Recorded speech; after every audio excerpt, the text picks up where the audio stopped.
En jour de chance, c'est trois copains d'adolescence, trois garçons, qui avaient décidé de prendre toutes leurs décisions, importantes ou dérisoires, en les jouant au dé. Donc ils ont confié leur destin au hasard.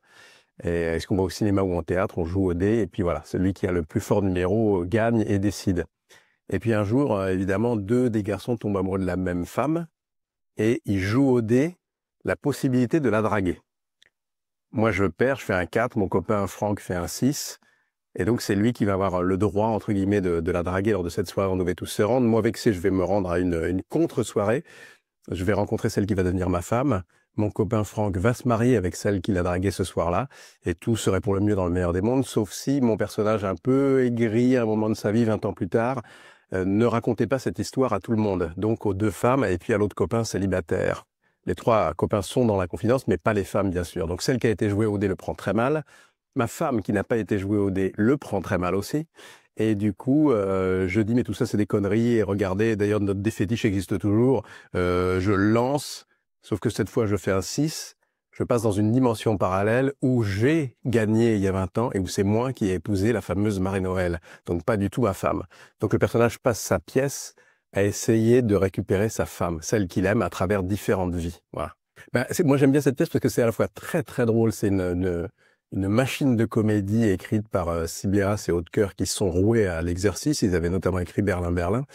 Et c'est d'une efficacité redoutable, extrêmement drôle. Et surtout, c'est très original, parce que c'est une forme de pièce très originale. Ça commence comme un boulevard, où des copains s'embrouillent dans une maison de campagne. Bon, on se dit, bon, bah voilà, c'est assez drôle, mais bon, c'est classique, quoi. Et tout d'un coup, à partir du premier jet de dés, on passe dans une autre dimension, c'est le cas de le dire, et surtout dans une forme très intéressante, où le public, à chaque fois, se dit, mais qu'est-ce qui va se passer à partir de maintenant?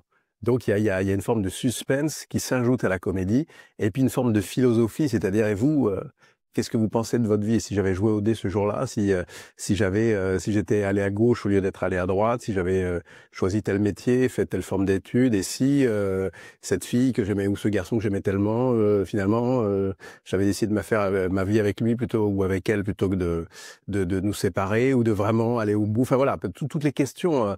Donc on pense toujours que l'herbe est plus verte ailleurs, et la pièce propose de réfléchir aussi à ça. Donc moi, c'est le type de comédie que j'aime bien. Un peu comme Le Prénom, par exemple, c'est d'abord très drôle, mais aussi ça pousse à réfléchir. Donc voilà, c'est le grand théâtre de boulevard que j'aime bien et qui apparemment, je ne suis pas seul à aimer puisque ça cartonne. Pour tout vous dire, Patrick Bruel, qui est venu voir la pièce et avec qui j'ai joué Le Prénom, qui était d'abord une pièce de théâtre, m'a dit il y a les mêmes ressorts, il y a des ingrédients communs avec Le Prénom. C'est-à-dire que toutes les personnes qui vont sortir de la pièce vont forcément vous amener quelqu'un d'autre, tellement c'est drôle. Comme sur Le Prénom, c'est-à-dire qu'on n'a même plus besoin de faire de l'affichage ou de la publicité ou d'essayer de remplir nos salles. Les salles sont pleines plusieurs semaines à l'avance, tellement les gens parlent, tellement le bouche à oreille est bon. Donc c'est lui qui me faisait cette remarque. Et puis un autre copain me disait c'est comparable au Prénom, mais avec en plus une dimension plus populaire dans le bon sens du terme, c'est-à-dire c'est un théâtre extrêmement accessible et à tous, autant aux familles que... Et d'ailleurs, le public ici, là, dans la salle du Théâtre Fontaine, est très, très, très mélangé. Il y a des jeunes, des gens plus âgés, il y a vraiment tout type de public. Bah, d'abord, on va beaucoup se marrer, donc moi, c'est ce que j'aime bien. Euh, Parce que je reviens au Prénom, la mécanique est imparable. La mécanique d'écriture est imparable. On se fait forcément avoir. Et en plus, quand il y a une bonne équipe, comme dans Le Prénom, comme ici, avec Diziane, Caroline, Loïc et Jean, et moi, ça joue vraiment à chaque seconde. Et nous, on savoure, on n'est jamais, comment dire, jamais blasé. C'est extraordinaire d'entendre la salle à rire se faire avoir, dans le bon sens du terme, à cette intrigue incroyable. Parce que les autres qui voient ce personnage devenir fou en disant mais attendez, maintenant t'es avec ma femme alors que j'aime pas celle avec qui le hasard m'a mis, enfin c'est pas possible, il devient fou quoi. Et les autres assistent à ce spectacle en disant notre copain a fait un AVC, qu'est-ce qui lui arrive? Il se rend pas compte, il est le seul à savoir qu'il n'est pas dans la bonne réalité. Donc ça, et il est complice du public, le public est complice avec lui. Souvent le public a une longueur d'avance sur lui. De temps en temps, c'est moi, mon personnage, qui a une longueur d'avance sur le public et sur les autres personnages. Donc c'est très très très jouissif à vivre. de se divertir. C'est-à-dire que moi, j'aime bien le mot, c'est mon métier, en fait, de divertir les gens.